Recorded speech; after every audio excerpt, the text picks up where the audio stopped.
introducing the next expert from whom we get to learn. And then after I do the formal introduction, Dr. Wright will be able to make the more personal connection. This is really a treat today. So I am going to introduce Dr. Lucia Cardenas Curiel, who examines literacy practices at Michigan State University currently that authentically engage culturally and linguistically diverse students in the classroom and support their academic success in schools. Her work explores the relationship between language, literacy, and the use of a variety of texts to understand how young learners build knowledge in different subject areas, in particular, Latina, Latino, bilingual children. Her interests include using multicultural literature in the elementary classroom to discuss issues of social justice and identity development. She also studies language practices in community settings to introduce innovative pedagogical practices in the elementary classroom. She engages in preparing pre-service and in-service teachers for culturally and linguistically diverse settings. Dr. Wright, could you also tell us a little bit more about this special teacher today? All right, well, I am super excited to get to introduce our wonderful MSU colleague in our Department of Teacher Education. I'm saying our because Laura Tortorelli as well, so the three of us get to work together. One of the updates to the essentials that hopefully everybody has noticed is on, well, it's normally page 2, but it's page 33 in the booklet. And under this section that's called Essential Practices, you'll see that the very last line says, within all practices, opportunities should be provided for translanguaging. That is, for children to draw on their full linguistic repertoire, including both nonverbal and verbal means of communication and all dialects and languages they are learning. So that's new, right? It didn't say that in the, we might have talked about things like this, but it wasn't written out in the essentials before. So that's new and super important. And when we talked about the fact that this is what was something we were gonna discuss today, we were so excited because we have, well, an international expert in our department at MSU who, like, this is what she studies, this is what she does. So I couldn't be more excited. I've said that word a lot, so you know how I feel. To introduce Lucia and have her really get started in talking to us about ideas of translanguaging, why translanguaging pedagogy is so important that what we're saying is this cuts across all of these essential practices. So welcome, and thank you for joining us today. Thank you, Tanya. Hi, everyone. I just want to say they told me that I have to share with you today everything that I've learned, taught, and researched in the past 2 decades. So hopefully I'll do a good job on it. And if I don't get to finish my full presentation, but I timed it, I think I will, I put on in my slides a lot of resources that will help you guide you through this work. I'm gonna start sharing my screen, and please let me know if I'm doing it correctly.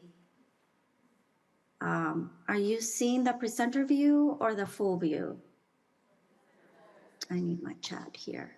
Can't see my chat. Is that okay, Tanya? Let me check my chat. Second. I need to swap. Give me a second. I need to swap displays. We can see, there you go. Now it's working, but now we can see the chat. Perfect. Perfect. Oh, I'll move the chat. That's no problem at all. Here we go. But now we can't see you. We can hear you, but we can't see you. There we go. You can see me here. Can you see me now? I mean, she's in, there's an, oh, she is? Okay, or is that an image? It's an image. We can't actually see you live right now. You can see me right here. Now? There you go. Yes, perfect. And you can hear me. Okay, perfect. Let me move this one. Okay, great.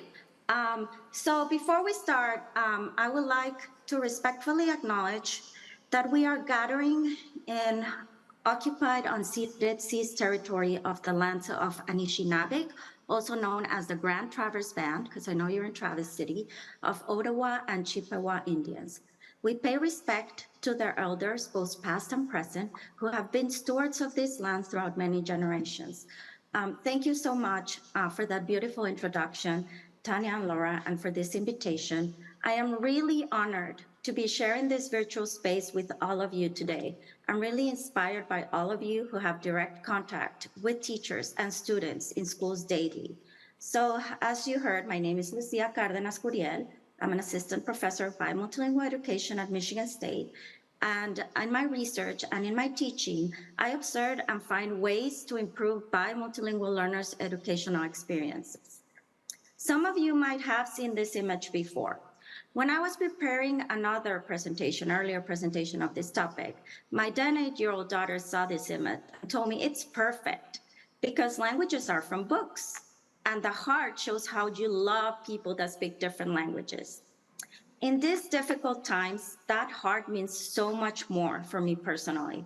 People of color live in a highly racialized environment where their languages and identity are devalued. They're also denied of equitable instruction. So my goal here today is to share ways that we can sustain and foster linguistic, literate, and cultural identities in the classroom and challenge inequities in the elementary classroom for multilingual learners. So for us to understand what translanguaging is and how it connects to literacy development of bilingual and multilingual learners, I will start with a quote from my daughter, Analu. Analu was born in the US, just like 85% of our bilingual student population in the US today. Other bilingual students are immigrant children, refugees, and unaccompanied minors who were separated from their families and are living with foster families. So one day, when I picked her up from daycare, she was only 18 months old. It was raining, and she said, "Mama, the rain doesn't get me with the paraguas." For some of us, this may seem like an incorrect way of practicing and using language, but if you look closely at it, this is brilliant. Look at it. If we just observe the structures in Spanish and English, you will see that she uses articles correctly in Spanish and transfers them to English. She knows everyday vocabulary like rain and paraguas, which means umbrella. She also uses a reflexive verb in Spanish and transfers it to English, which are very difficult, the reflexive verbs. Doesn't get me, which is no me mojo, which is how we would say it in Spanish. An easier example of this language practice is when she said, "This is mama's bolsa." In Spanish, we don't use possessive contractions. She transferred from English and used the vocabulary word of bolsa instead of purse. For some of us educators, these sentences will be incorrect. However, these sentence constructions are not planned for her. She makes them unconsciously in her head. For a bilingual individual, these phrases are natural constructions of languaging daily. Today, I will define and give you some examples of translanguaging in the classroom for language arts.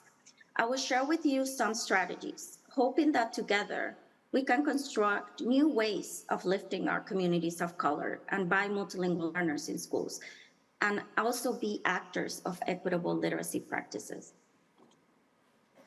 So narratives are parts of how we make teacher knowledge, reason that I always am telling stories.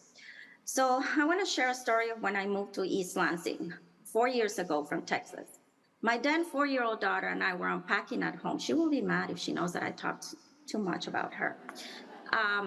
We were unpacking at home, and I started to give her instructions in Spanish. And she said, "Mommy, why are you speaking to me in Spanish? Nobody here speaks in Spanish." She was so used to listening to Spanish at the university, with my friends, at the grocery stores, and in the schools that I was doing research and I was visiting with her. It was eye-opening for me, and the hard work that I was going to have to do in my new work and in my new community. And by the way, I had always spoken to her in Spanish. I don't know why she was so surprised. There were so many messages she was receiving from our new home and our new community. I'm a first-generation immigrant from Mexico who had the privilege of learning English from a very young age in bilingual schools, and bilingualism was valued. But then I immigrated to the US, and there I learned that historically there exists a deficit view of bilingualism and bilingual ed, and it marginalizes recently arrived immigrants and children of immigrants. For examples, there are some English-only policies, and it advocates for the use of English and as official language, even when the United States federal government does not specify an official language. And these language ideologies have led to the banning of bilingual education in many states. Another example of marginalized practices are decontextualized language and literacy programs in communities of colors. A few years ago, I did a historical analysis on bilingual reading textbooks in the 19th century. And I could find how the coloniality of knowledge had been embedded in some of these reading textbooks for the teaching of reading. So despite that these books were in Spanish, these multilingual textbooks were lacking in cultural authenticity and their intended context of use.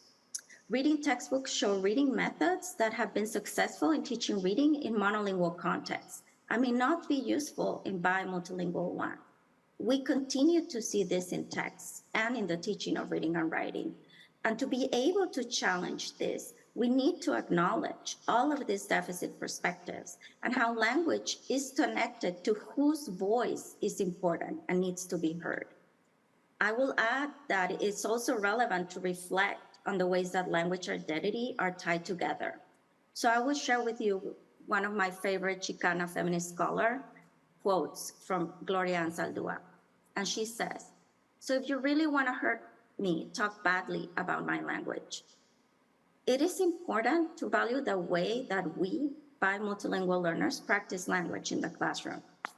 And it starts with how we acknowledge children by their given name from their parents.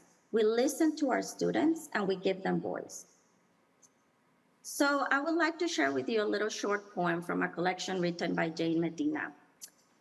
This author shows how Jorge is trying to learn the ways of his new country. He wants to fit in at school, but he doesn't want to forget his homeland. "Teacher, George, please call me Mrs. Roberts." "Yes, teacher." "George, please don't call me teacher." "Yes, Mrs. Roberts." "You see, George, it's a sign of respect to call me by my last name." "Yes, Mrs. Roberts. Besides, when you say it, it sounds like t-shirt. I don't want to be turned into a t-shirt." "Mrs. Roberts." "Yes, George, please call me Jorge." In this poem, Jorge shows us how he's ready to defend and validate his name by himself. The pandemic has shown us clearly many inequities in schooling and society, but mostly how important it is to focus on the social-emotional development of children, to be able to not only achieve in schooling, but most important, to live and to survive. How we address students and talk about students is powerful. Names matter. And there are some brilliant books written by many authors, and you will find them at the end of my slides. And there are many names activities that you can do in classrooms. Other scholars have also developed a theory about race and language. And I had the opportunity of studying the bilingual biliterate development of an African-American girl in a dual language classroom for 6 years.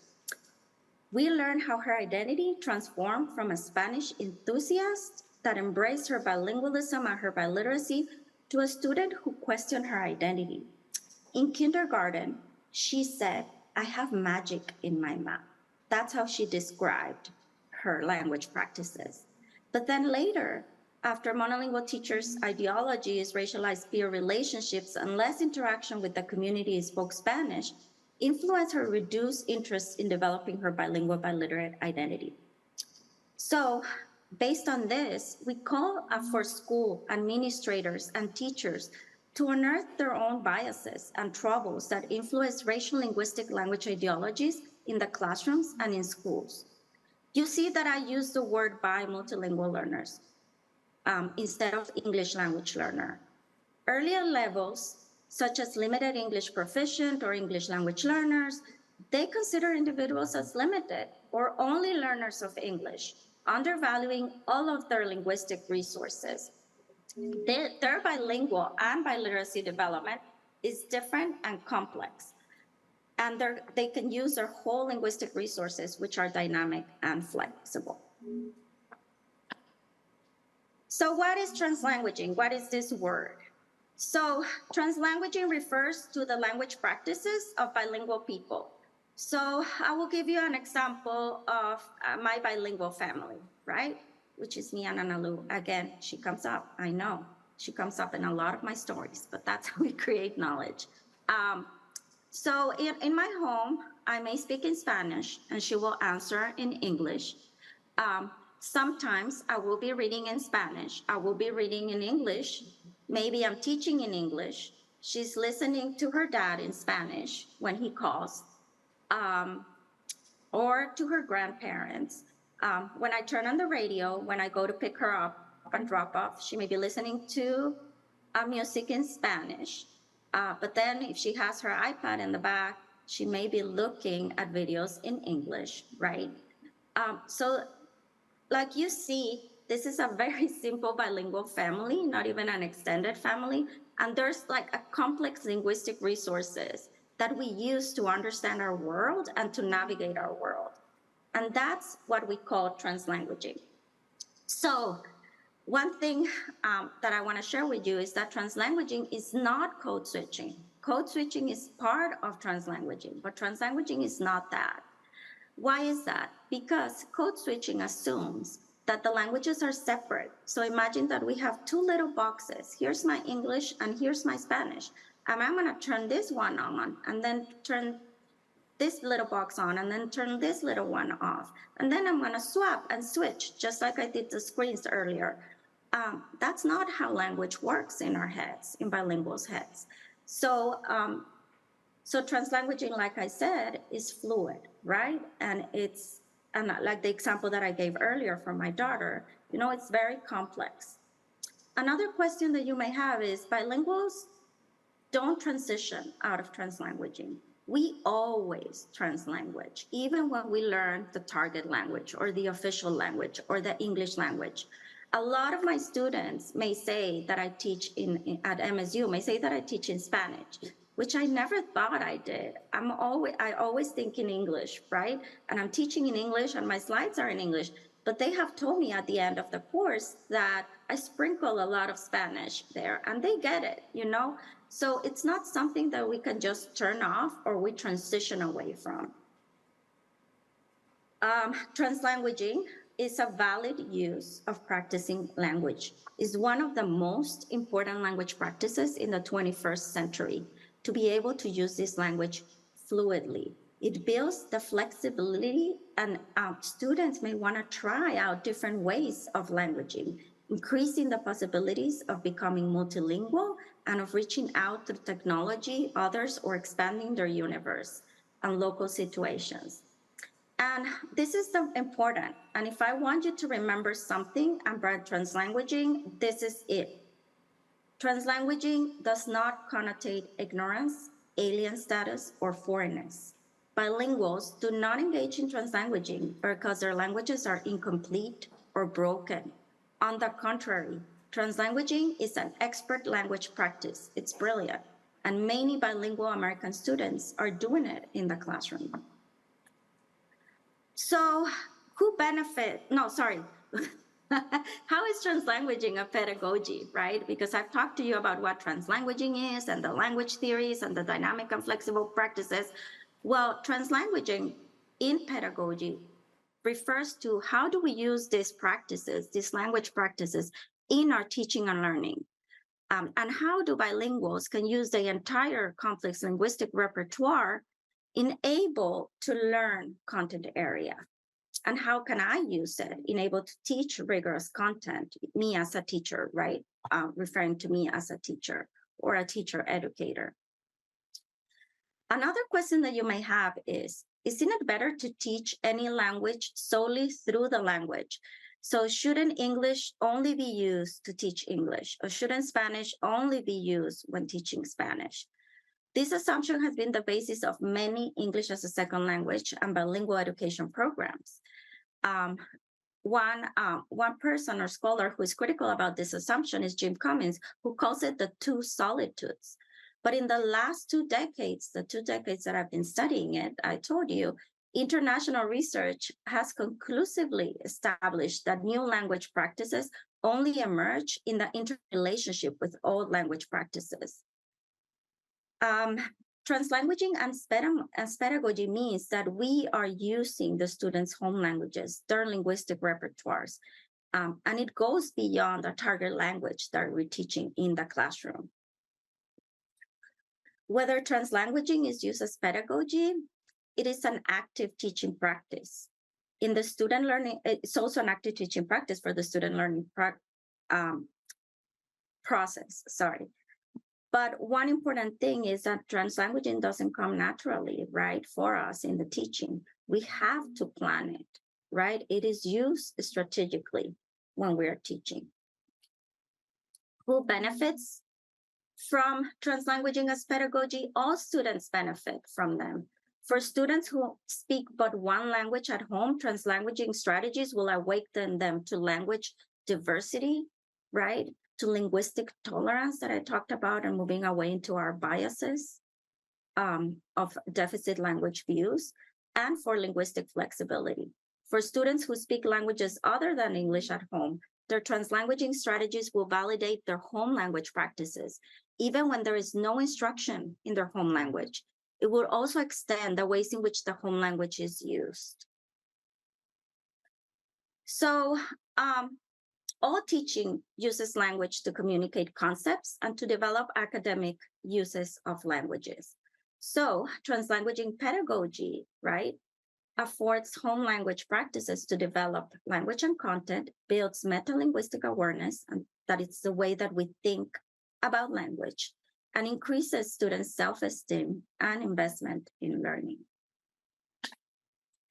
So what is this relationship between translanguaging and the development of literacy? Literacy refers to all the communication that takes place around print, reading and writing. Of course, I will argue that it's much more than reading and writing, and that's part of the research that I do, but that's a completely other talk about multiliteracies. I am sharing one of my articles that I published on the Reading Teacher about multiliteracies. But having bilingual students use all of these language practices to discuss a written text using one or the other language builds background knowledge and deepens comprehension of the text, giving students opportunity to read both in English and their home language, and builds the comprehension of the text written in one or the other language. And translanguaging in the process of writing enables students to develop a first voice through language practices, which they are familiar. Translanguaging as a writing process has been shown to develop thinking, reasoning, and organization of ideas that is essential to write well through new language practices. So I will share examples today until they cut me off about translanguaging strategies that you can share with the teachers, right? These examples are related to collaborative work, to translanguaging resources, to reading instruction, writing instruction, vocabulary, and syntax. However, if I don't get to finish, no worries. You'll have all the links in the slides at the end. And I only gave one example. In the links, you'll find many other examples, even whole units created for reading and writing. So why is collaborative work important? Group work allows students, no matter their proficiency of a new language, to be active participants in making sense of content and building on each other's knowledge. So teachers may ask, why is my student not speaking back to me? There's several reasons that the student may not be speaking back to you, including the silent period. But if you don't give them opportunities to talk to each other, to write with each other, to learn with each other, they're not going to be speaking in English, right? So collaborative work is really important. So in guided reading and independent reading in literature circles, students can work in groups based on home languages. Bilingual learners are encouraged to discuss what they read in their home languages, share multilingual texts with group members, and draw on texts in English for support of their ideas in home languages. Students take on various group roles and can use translanguaging in different ways. Literature circles are really beneficial for bilingual learners, particularly when you have the illustrator, right, that can draw instead of write down. Scholars in the field have written about how it deepens comprehension of the text. Another example that I have witnessed in my research is the way that US-born immigrants translate to recently arrived immigrants, each chapter during independent reader. So I saw a teacher pair recently arrived immigrant with the children of immigrant, a US-born immigrant. They pair each other, they read the book in English, each chapter, and then one student translate to another. And these are literacy practices that bilingual learners are used to doing every day. I've seen my daughter do it to her friends when she reads her books in Spanish to her friends that don't speak Spanish. For collaborative work, how does it look in writing? It's very similar to the pair work for reading instruction. You can brainstorm in any language and write in the target language. You can construct a piece of writing in the target language with discussion and negotiation in any language. You can read a partner's writing in the target language and discuss revisions and edits in any language, or you can work together to translate one another's writing. Translanguaging resources, there's many resources that we recommend teachers to have and use in their classrooms, such as bilingual dictionary, glossaries, and online translations tools. Students may even create their own bilingual dictionaries. These resources should always be handy for students to be able to use, but you need to teach the students how to use them as well, right? Let's not assume that the students know how to use these tools. I already told you about students creating their multilingual dictionaries. They can keep it in their notebooks, in their devices. Most important, they could also share it with students who arrive later than they do. There's also a lot of content area bilingual glossaries, but I'm also specialized on bilingualism in other areas such as science and social studies. So I just added them there.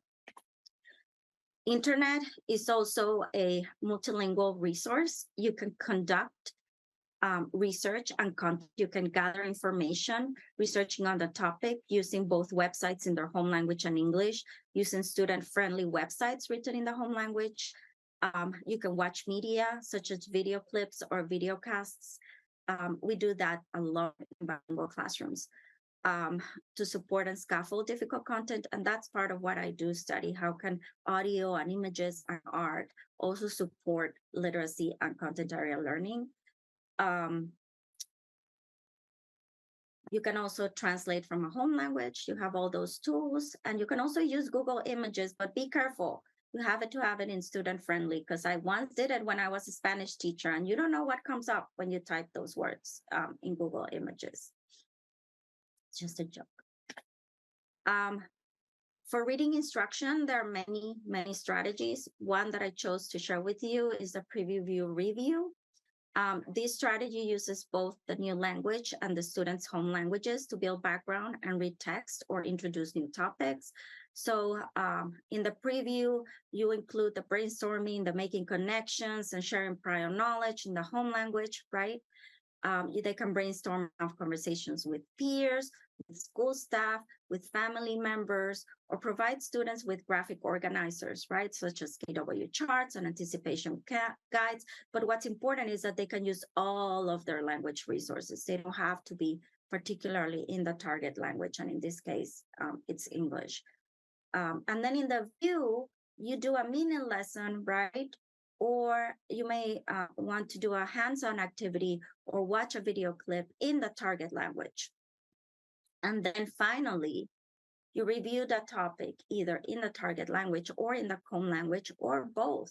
And this step helps bilingual learners to clarify and negotiate what they learn in English, solidifying their understanding of the content.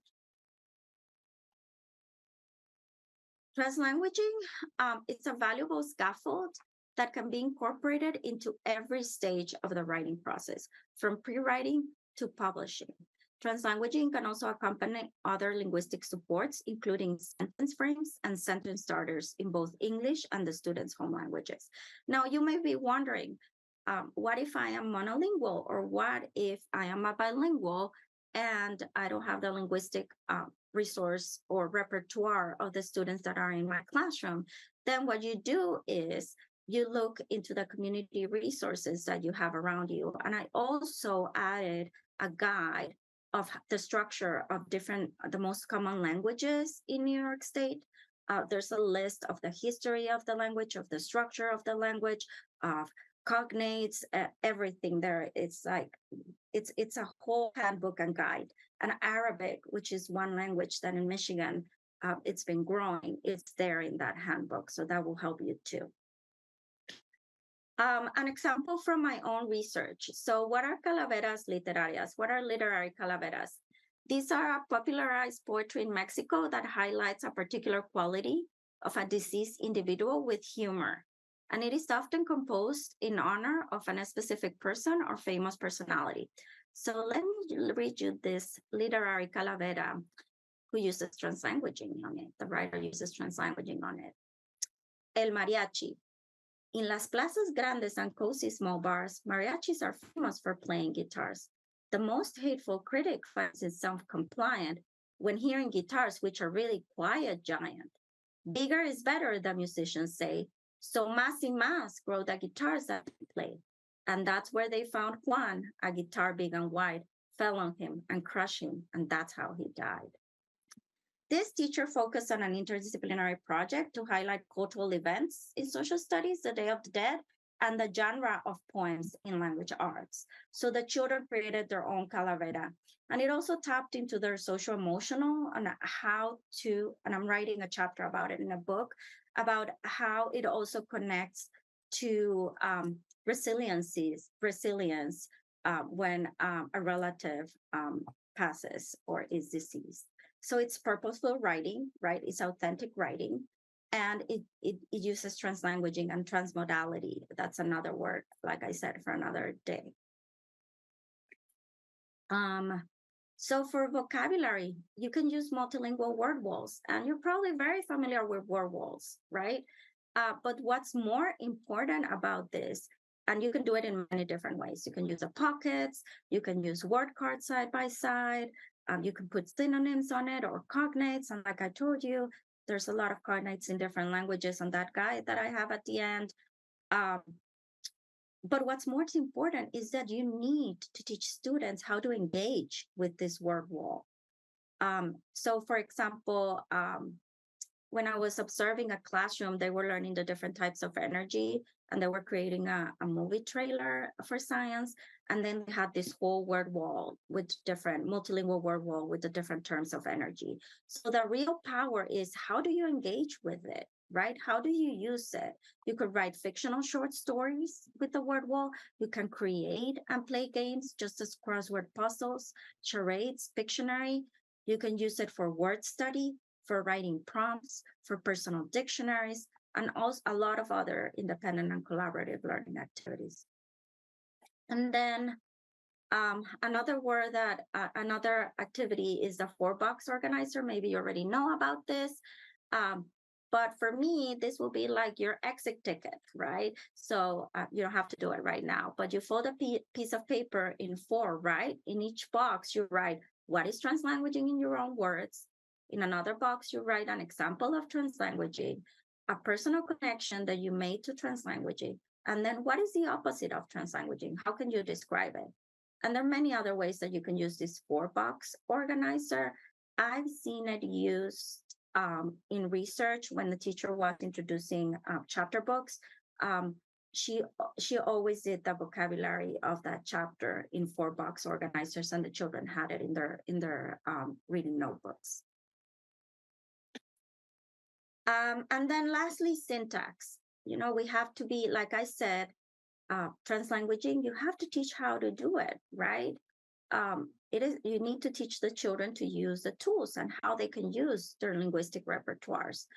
So just a few examples of how you sentence building, how you can start from simple sentences to teaching the target language by adding a concept. So I see a bird, I see a red bird, right? So you're entering different concepts to build sentences.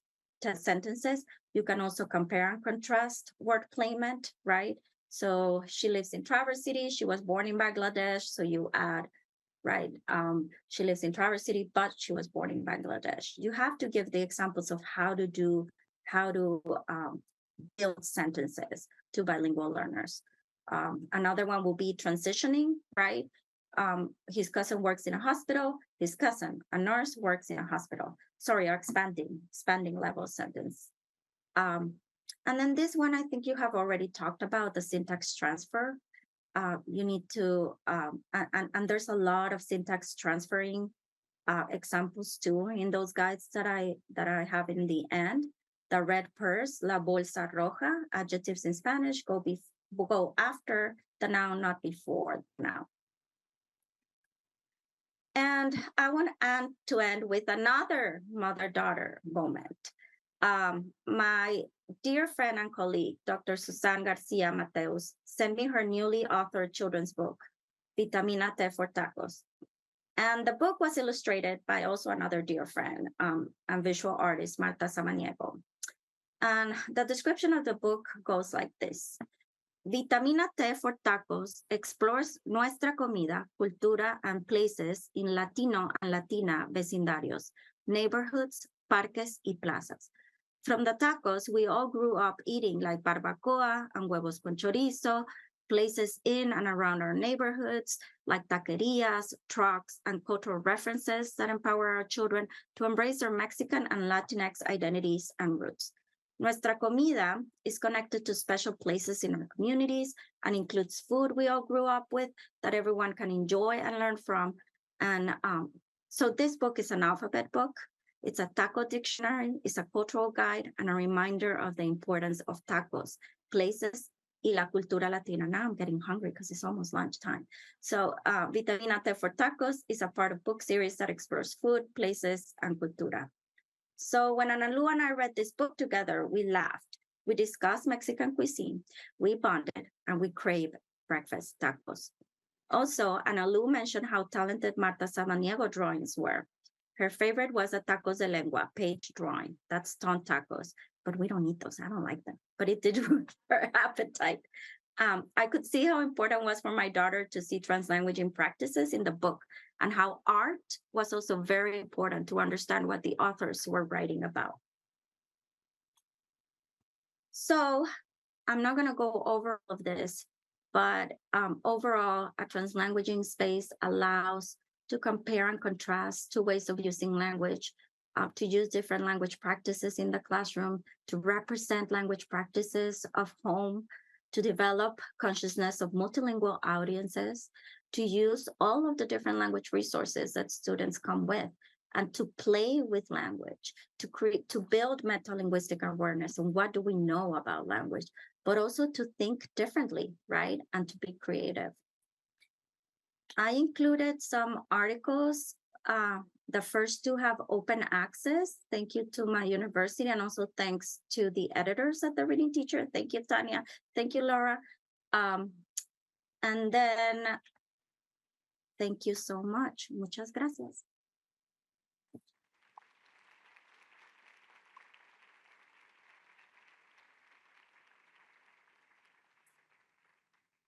Do I stop sharing? Someone there?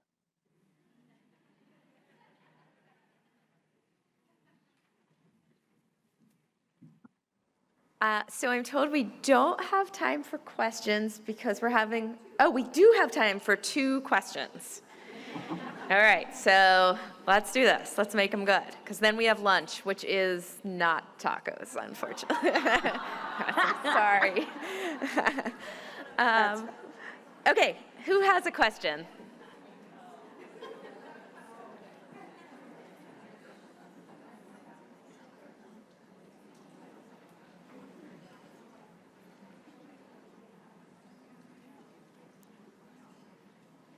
All right, I'll do it. I can always ask questions. All right. So, You're gonna put me on the spot, of huh? course. Um, so, for teachers who are monolingual, what can they do if they don't speak all the languages of the kids in their classroom to still support children's translanguaging? That's a very good question, and I can give you a personal question, a personal answer from when I was a teacher at a Jewish Orthodox school in New York City, and all of the children spoke Hebrew and English and French, and I was teaching them Spanish.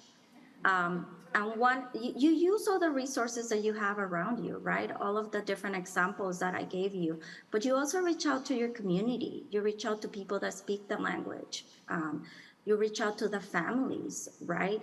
There's a lot of resources out there that we can ask help from. So I remember when I was teaching the Jewish students, I was teaching them Spanish, and I could see that this pattern, right? They were writing verbs in masculine and feminine.